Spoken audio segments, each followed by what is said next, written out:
South China Morning Post, 22nd of January 2024, Indonesia wants to walk a political tightrope and avoid poking China's eye over the arms trade with the Philippines.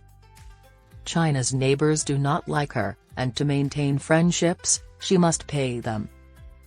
Over the past 10 years, Indonesia and the Philippines have progressively strengthened their defense relations. The South China Sea issue has brought attention to Indonesia's expanding defense sector and the regional solidarity between the two nations, as demonstrated by Jakarta's recent offer to provide anti-submarine aircraft to Manila.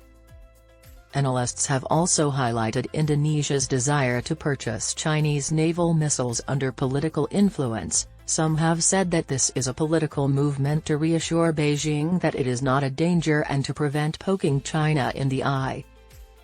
Indonesian President Joko Widodo stated that the two nations should strengthen their political and security ties through concrete steps on January 10 while visiting the Philippines. Additionally, he requested that Ferdinand Marcos Jr., his counterpart, purchase anti-submarine planes from Indonesia. Because of China's growing threats, the Philippine military is deploying anti-submarine aircraft in the South China Sea. Analysts propose that Indonesia might use the state-owned company Defend ID to promote its potential in the defense sector. Defend ID manufactures aircraft for special missions, fuels and other military hardware. According to Yogi Ramad, the Philippines has purchased weapons built in Indonesia, including people carriers, multi-purpose planes, landing docks, and sealift ships. Other Southeast Asian nations, such as Brunei, Malaysia, Thailand, and Cambodia, get arms shipments from Indonesia. President Widodo's pledge to give Marcos Jr. the same defense weaponry is unsurprising, as Manila is a devoted buyer of Indonesia's defense hardware. International relations student Yogi Ramad asserted that Panther helicopters built in Indonesia bearing the AS-565 registration can carry out anti-submarine operations. He said that acquiring these French-made helicopters might strengthen the Philippine Navy. He referred to the 10-member Association of Southeast Asian Nations bloc. The offer from Widodo is not only purely economic but also shows solidarity among Asian countries in addressing the South China Sea conflict.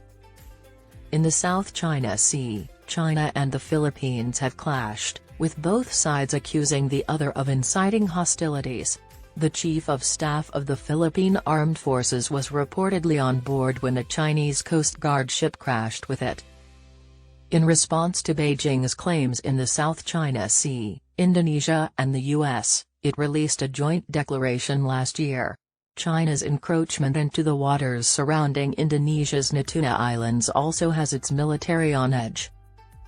Research fellow on regional security Muhammad Faisal bin Abdul Rahman of the S. Rajaratnam School of International Studies, RSIS, in Singapore stated that Indonesia has been increasing the manufacturing capabilities of its defense sector as a minor arms exporter.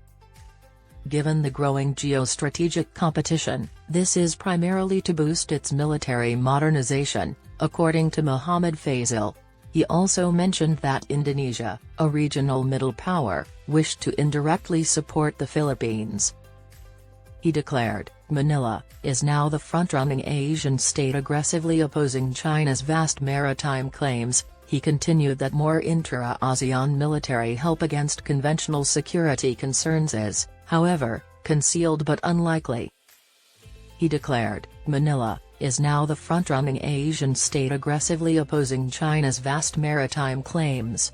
More intra-ASEAN military help against conventional security concerns is, however, concealed but unlikely at this time, he continued. Li Shangfu, the former Minister of Defense for China, is against NATO-style alliances in the Asia-Pacific area, seeing them as a ploy to abduct neighboring nations and intensify hostilities. Notwithstanding opposition from neighboring countries, China maintains territorial claims to more than 80% of the South China Sea. The Asia-Pacific Defense Journal reports that Indonesia's Navy is considering purchasing the Chinese-manufactured YJ-12E coastal missile system, which is available for local production. According to the Chinese propaganda mouthpiece Global Times, the YJ-12E missile is advertised as effective against enemy missile defense systems because of its strong penetration ability and enhanced speed. It has a range of 290 kilometers. Mohammed Faisal of Versus speculates that, in contrast to other nations, Indonesia would be lessening its reliance on a small number of armament suppliers rather than emphasizing interoperability and strategic partnerships. The primary sources of the nation's military weapon imports are South Korea, Belgium, Sweden, Italy, and the United States. Purchasing arms from China might be a calculated political maneuver to disassociate Indonesia from a threat. Malaysia purchased Chinese patrol boats to fend against maritime attacks without inciting China. Given the rising tensions in the region, military researcher Yogi Ramad thinks it would be foolish for Indonesia to purchase a defensive system built in China. The Indonesian government can look at additional coastal defense missiles from other nations. These include the BrahMos, which is produced in tandem by BrahMos Aerospace, a joint venture between Russia and India, and the Naval Strike Missile, which is created by Kongsberg Defence and Aerospace in Norway and is an anti-ship and land attack missile. According to Yoane Suleiman, an associate professor at Jenderal Ahmadiyani University, Indonesia is unlikely to adopt the Chinese approach because of China's 9-line claim, which is considered a danger to regional stability.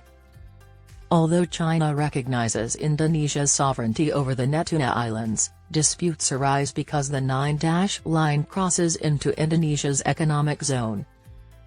Yoanes declared, Chinese missiles have reliability issues. Chinese C-705 anti-ship missiles were not successful in hitting their targets during the 2016 Indonesian exercise. According to Yoanes, the Indonesian Navy's certification of the YJ-12E system is a ploy to appease the Chinese.